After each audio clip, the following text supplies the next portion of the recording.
Today I'm gonna share two amazing growth stocks with you and reveal a secret hypercar maker SPAC IPO vehicle with huge upside potential. Let's jump right into it. Number 1 is ticker DOCN. DigitalOcean is a cloud hosting provider similar to AWS or Microsoft Azure, but focused on SMBs. They just IPO'd in March 2021 at $47 and are now trading at around $80. DOCN has solid financials and growth numbers. Their products are extremely powerful because they are much easier to use than the competitions. Of course, AWS and Co offer the same features and more, but not only do they do so at a higher price, but the complexity involved in setting up and running a system with them is an order of magnitude higher. For companies, this obviously translates into less development and running costs and ultimately faster time to market as well as better scalability. It is no surprise then that customers absolutely love DigitalOcean, and an avid and passionate developer network has formed around it. Not just their number of customers has been growing, but their existing customers have been growing even more strongly within their platform. There are few things more powerful in a product than actually removing entry barriers to a market by making things that simple and thereby empowering customers to focus on their core business and value creation rather than their infrastructure. Already a successful business with a top-notch management team, now post-IPO, DOCN has an excellent opportunity to scale up and drive value. They have a very cost-effective customer acquisition strategy and so far have not invested much in marketing, leaving a lot of room to grow. Looking at the performance-based compensation for their management gives us a good indication where the board realistically sees the company value go. With the size of the SMB cloud market, relative valuations of peers, and the market share they can realistically capture, it seems reasonable that the stock price could reach $200 plus in the midterm. I'm personally invested in DOCN for the long term and consider the company an excellent growth opportunity. Talking about growth opportunities, if you smash the like button right now, the number of likes on this video will go through the roof, ensuring I will share more awesome investment education with you in the future.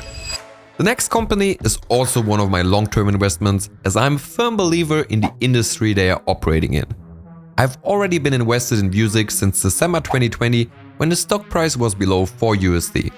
Since then, VUZI made over 400% in blowing up to $32. Today, after a healthy correction, the stock is trading at around $10. The company, as well as the market in which they operate in, is as promising as ever. AR and VR are set to become huge industries once large-scale consumer adoption happens. Mass adoption is not far away anymore, as the key obstacles are becoming solved. Devices are getting small and convenient for everyday use, as well as more affordable. Today, the technology has already reached an amazing level of fidelity and has many applications throughout different major industries like healthcare, engineering, and education, to just name a few.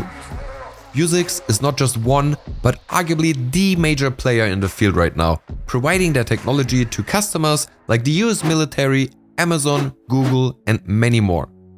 The AR space is just in its infancy and starting to pick up speed. There's a very good chance AR and VR will end up replacing conventional computer screens as we know them today for many applications, whether for business or recreational, and will become an integral part of our lives within just 5 to 10 years. I see a lot of similarities between the early smartphone market and the AR market. Smartphones have become the prevalent device we use to interact with the digital and analog world around us. Innovation in smartphones has now largely come to a halt. AR glasses paired with powerful smartphones will be the next step, merging the analog and digital world in ways that have not been possible before. At $10, this is an excellent opportunity to buy into or add to your position in this company. Let me know in the comments down below what do you think about DOCN and VUZI and whether you are invested or not. And now for the secret bonus tip. This company really got me excited when I first heard about them, and this opportunity is still early and purely speculative. I've been following this company for quite some time since they've been making large waves in the EV space. I'm talking about electric hypercar manufacturer Rimac. Truly a hidden champion. There are a lot of voices calling the founder and CEO Mate Rimac the Elon Musk of Europe. And there are quite some similarities. Just like Tesla, Rimac develops almost everything by themselves, even down to the software. Their attention to detail and hands-on nature has allowed them to come up with incredible innovations in the high-performance electric drivetrain and battery space. Their tech is so hot and innovative that many of the established car manufacturers have bought into them already, which has allowed Rimac to build a profitable OEM business, leading them more to the path of becoming the next Bosch as a car industry supplier rather than just a hypercar manufacturer themselves. Customers include Aston Martin, Koenigsegg and Jaguar. Porsche has been invested in Rimac, holding a share of 24%. It's the first startup company that they have invested in ever. Hyundai is holding 12% of Rimac. Just recently, Porsche and Rimac started a joint venture, and they bought Bugatti, one of the most prestigious high-performance car brands of them all. Now, there's reason to believe that Rimac Bugatti could be eyeing a SPAC IPO. And even better, we also know what SPAC vehicle might be the one taking them public. Mate Rimac said in an interview with Bloomberg in April this year, "The girl who everybody wants to marry, that's what we are for SPACs at the moment. All of them are calling us because we have this unique story and value proposition. We're talking, we're checking all the options, and we'll see later this year." He recently remarked in another interview about SPACs, but we have decided against it because we think there will be some not so nice surprises in the SPAC market. Rimac is definitely planning to go public. They're just not sure whether they will do it via a SPAC or the conventional way. If, however, Rimac does in fact go down the SPAC road, there's good reason to believe they will go with Levier Holdings. In March this year, Levier Holdings went public at the New York Stock Exchange as a SPAC vehicle to finance European EV startups.